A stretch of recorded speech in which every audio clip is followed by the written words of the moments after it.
Bonjour à tous et bienvenue dans votre journal des produits de bourse de l'Upstat du lundi 19 août. Et le CAC 40 s'installe finalement dans le vert. Le rallye s'est poursuivi à Paris en fin de semaine dernière. Le marché a terminé la semaine sur un nouveau record annuel avec un gain de 0,75% à 4123 points. Principal facteur de soutien de la cote parisienne, ce sont les valeurs financières avec AXA en tête à plus de 28%, BNP Paribas suit à plus de 2,10% et viennent ensuite Crédit Agricole et Société Générale qui gagnent respectivement 2,07 et 1,67%. Et toujours du côté des valeurs, à retenir également l'annonce d'une prochaine acquisition de L'Oréal, le plus gros deal signé par le groupe de cosmétiques depuis 2008. Le géant des cosmétiques souhaite donc acquérir la société spécialisée dans les masques pour le soin du visage Magic Holdings. Et le montant serait fixé à 6,5 milliards de dollars de Hong Kong.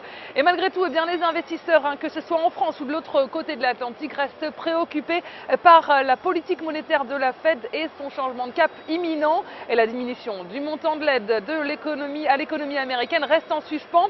Et justement, outre-Atlantique, Wall Street, le marché américain termine la semaine sur une note hésitante. Le S&P 500 a réalisé notamment la plus mauvaise performance de la semaine. L'indice a perdu 3%. Et les investisseurs s'interrogent, on disait, sur la stratégie de la Fed. Beaucoup d'incertitudes, ils le savent. La réduction du programme de soutien à l'économie américaine est imminente. Et la diminution du montant de cette aide reste en suspens et continue d'alimenter les spéculations.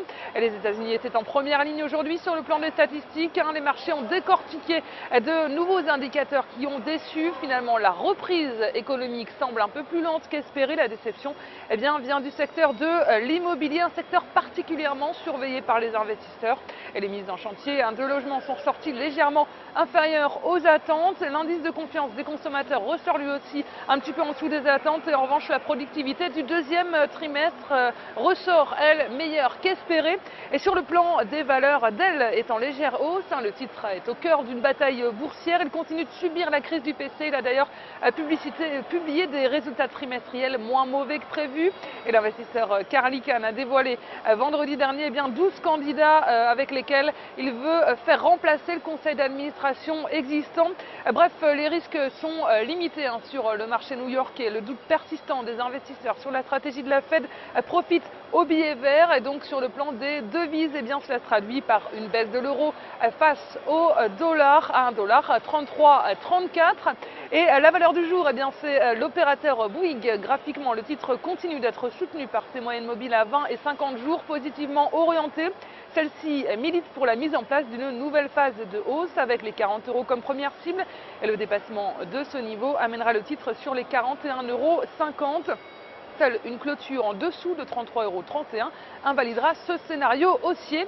La stratégie qui vous est proposée pour jouer cette valeur, c'est l'achat du Varenne Call Saint-Gobain à 4674 T d'Unicredit au prix d'exercice de 35 € d'échéance au 6 décembre 2013.